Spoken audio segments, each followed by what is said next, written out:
Generators online. Good start. Warning.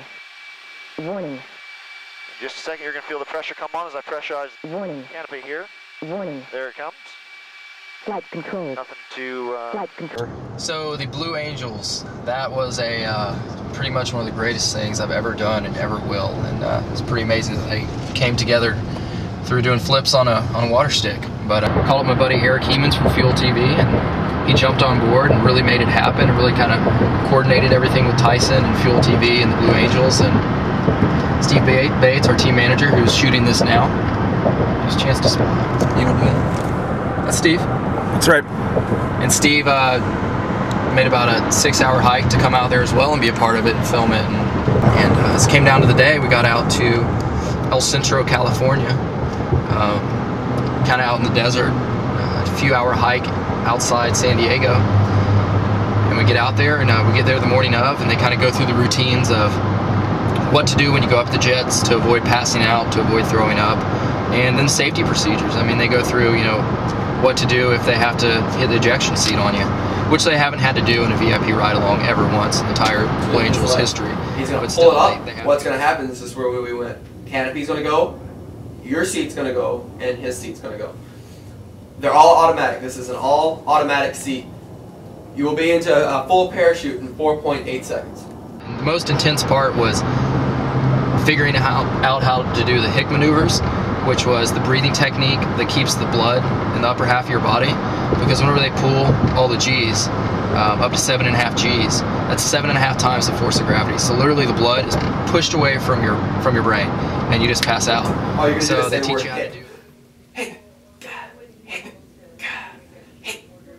And all that's going to do is tense that abdomen muscle, and that's the only thing that you need tense tight in the upper body, and that's going to build that wall right there, that blood, so the blood stays. Then you just KO, you're just out. And I came pretty close a few times, but so when we hop in the jet, we're idling around on the ground for like 15 minutes waiting for our pattern. He's telling me about some of the other jets and helicopters and stuff out there at the Navy base, and so then we go to take off, and it's pretty intense. I mean, I was never nervous because I knew I was in one of the best aircraft there is with literally one of the best 5 pilots in the world.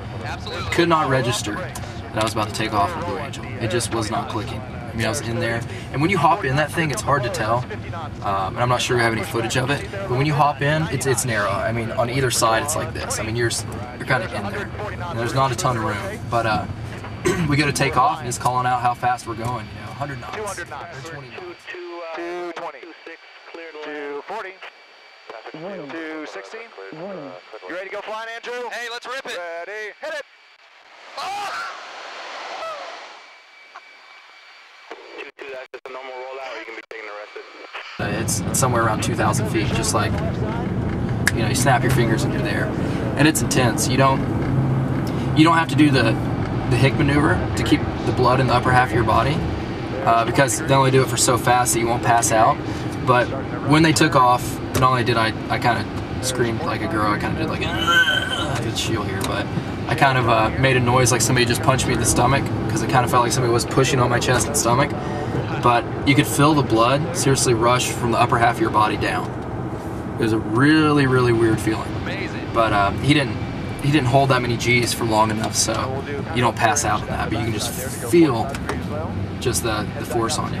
But the first one was a ridgeline crossing. We're flying straight at this mountain, and I mean, it seemed like, you know, 400 or 500 feet before we get to it. He just pulls up, hits 3 G's or so, at the top, rolls over, and goes back down the other side upside down and rolls out. And it was just back down. Nothing to it, huh? Nothing at all. Something to reference your speed off of the entire time. And that was great. That was one of my favorite things that we did.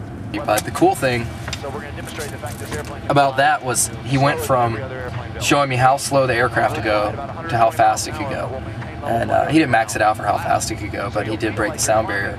And I mean, he took the thing down to about 120 miles an hour. It was insane. All the alarms kick on, and you know, you hear the alarms and the sirens go off. You'll feel our nose coming up here gently.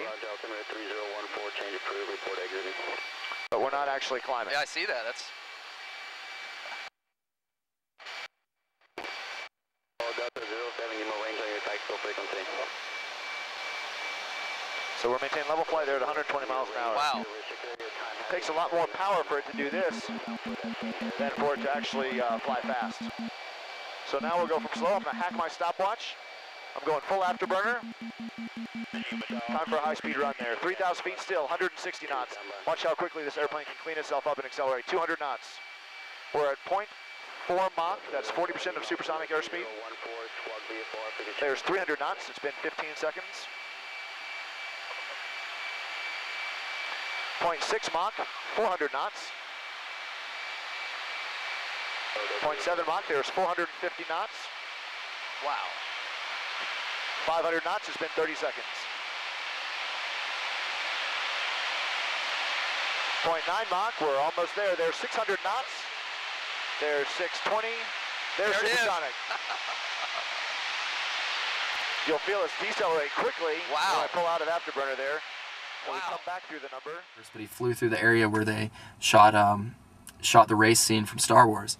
So he's flying right through that same area and does a ridgeline crossing out of it, and that was just really cool. And that's some of the best footage because we're in the mountains a little longer. Do you remember the movie Star Wars? It was really, I guess, episode 1 that came out, but the one that had that pod race through the mountains, Yeah. that was right there in this canyon. indicating 800 feet.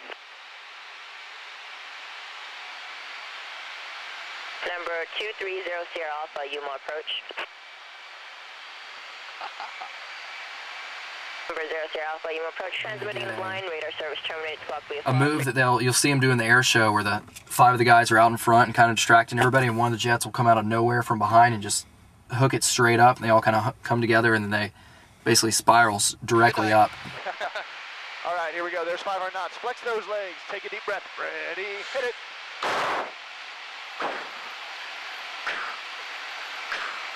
And we're rolling.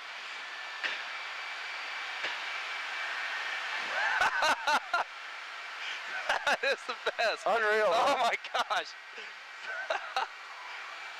Oh man. Back down to the horizon. There's 12,000 feet. Absolutely Unreal. the most insane feeling. Other than when they let me fly the thing. Okay, yes it does. So if I keep it right there, I'm staying level. Okay. All right. Flying in F-18. That just set in. So on 3, I want you to just go full right stick, okay? All right. 1, 2, 3. Hey, not bad.